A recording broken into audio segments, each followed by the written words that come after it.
Cette chronique ressources humaines est une présentation de Pratique, firme de services conseil en gestion des ressources humaines, santé, sécurité, formation pour gestionnaires et superviseurs, coaching et développement organisationnel. Pour plus d'informations, pratique.ca, PRA-TIQ.ca. Oui, certainement. Caroline Ouellette de chez Pratique au bout du fil. Bon matin, Caroline. Bon matin, Sylvain. Comment tu vas? Écoute, j'ai le visage au soleil, donc je rayonne. Où es-tu?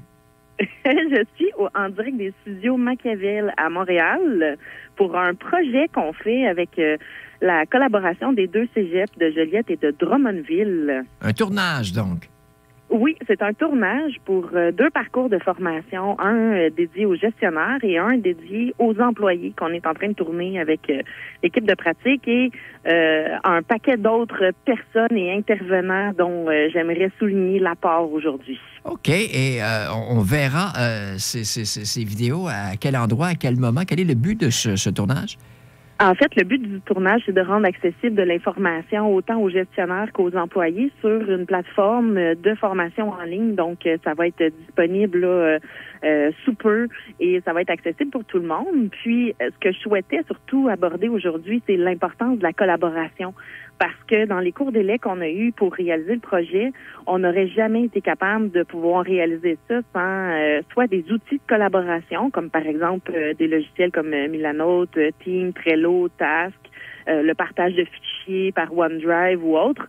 Mais l'importance de ces outils de collaboration-là fait toute la différence dans la réussite ou pas d'un projet où on a des acteurs impliqués un peu partout au Québec. Donc, c'est un petit peu difficile d'être tout le monde ensemble dans des salles de réunion physiques. Donc, il faut se trouver d'autres outils. Hein? Puis, on le sait, on collabore de plus en plus avec des gens éloignés. Donc, c'est vraiment important d'être organisé dans un travail comme ça. Puis, un travail d'équipe doit être surtout bien structuré. T'sais, nous, on parle d'équipe qui doit être structurée surtout par exemple, un chef d'orchestre, un meneur d'équipe qui est capable d'orienter toutes les étapes. Mais on a tout le volet du contenu, de la création de contenu avec les formateurs, de la validation du contenu avec le cégep, entre autres, et la réalisation, l'équipe vidéo, l'équipe informatique, les graphistes. Donc, on voit que n'importe quel projet, qu'il soit petit ou grand, nécessite toujours la collaboration d'un paquet d'équipes différentes. Puis, on fait ça souvent en entreprise, hein, peu importe le projet, le processus est le même. Il faut se trouver dès le début des moyens pour collaborer ensemble, être capable de partager nos notes pour se suivre, puis qu'on arrive vraiment au résultat final qu'on souhaitait. Et quand tu dis que chacun doit faire sa part, donc pour qu'on arrive avec le résultat final espéré, est-ce que tout au long du processus, tu parlais du chef ou un superviseur qui s'assure qu'autant à gauche, à droite, partout, là, ça fonctionne bien, que ça avance? Oui, exact. Ça prend un chef d'orchestre qui gère les délais, qui gère les rôles et responsabilités de chacun, qui clarifie comment on s'attend que le résultat final soit versé, donné ou envoyé. Donc, c'est vraiment important. C'est un des rôles principaux, même si la personne n'est pas toujours en travail, elle doit être toujours en communication avec les différents intervenants. Puis, souvent, on oublie de nommer ce chef d'orchestre-là et c'est là que le travail est pas toujours clair ou qu'on n'a pas toutes les étapes nécessaires ou la réussite escomptée. Si on vient à la base, le point A, on vous appelle donc pour l'élaboration d'un projet. La première chose à faire, c'est quoi? D'y aller avec, j'imagine, établir un budget, un délai et les gens responsables là, qui vont participer au projet?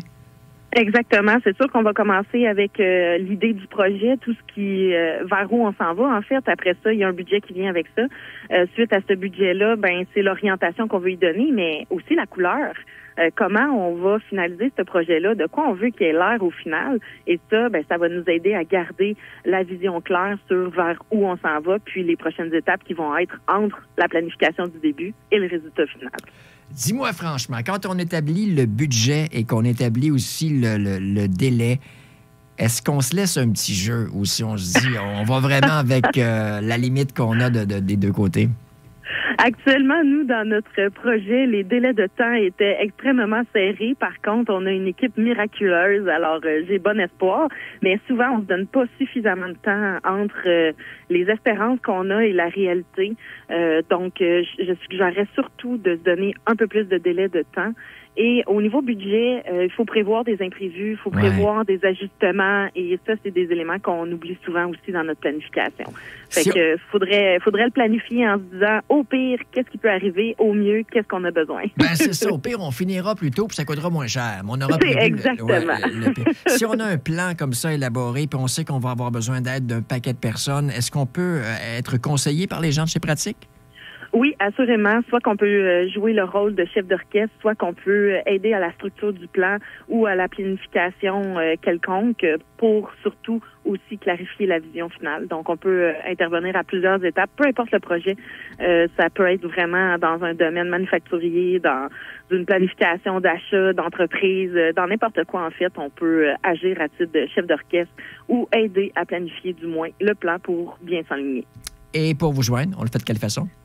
Au www.pratique.ca. Je te laisse aller, le régisseur t'attend, ma chère. Yes, merci beaucoup, Sylvain. Bye-bye. Bonne journée. Passion, rigueur, authenticité, travail d'équipe, innovation et qualité. Pratique, votre firme de services conseils en gestion de ressources humaines et santé et sécurité au travail. Plus d'informations, pratique.ca, PRA, TIQ.ca.